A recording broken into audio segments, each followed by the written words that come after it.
Magandang araw. Ngayon ay aking babasahin ang salita mula sa root word na asenso.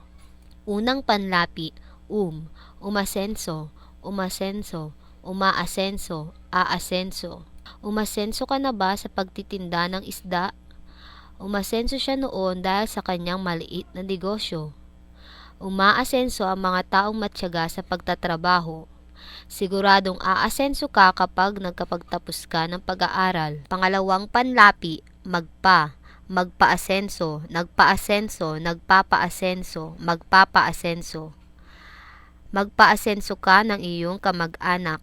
Nagpaasenso ako ng isang empleyadong masipag magtrabaho sa aking kumpanya. Nagpapaasenso siya lagi ng mga taong mahihirap. Magpapaasenso ako ng taong magaling sumayaw kaya dapat mag-ensayo ka. Pangatlong panlapi, paasensuhin, pinaasenso, pinapaasenso, paaasensuhin. Paasensuhin mo rin sana ako. Pinapaasenso ko ang aking kapitbahay. Pinapaasenso ko ang mga taong masipag sa trabaho. Papaasensuhin kita kapag magsusumikap ka sa iyong trabaho.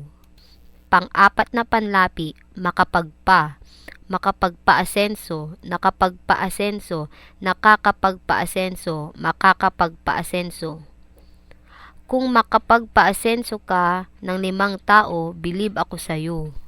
Nakapagpaasenso ako ng maraming tao dahil sa aking negosyo. Nakakapagpaasenso ako ng 4 na tao sa loob ng 1 taon.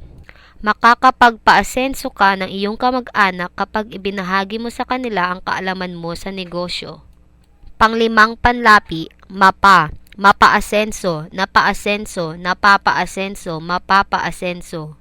Mapaasenso mo kaya ang buhay ko? Napaasenso ko ang aking kapatid. Napapaasenso ko ang mga bawat taong humihingi ng tulong sa akin.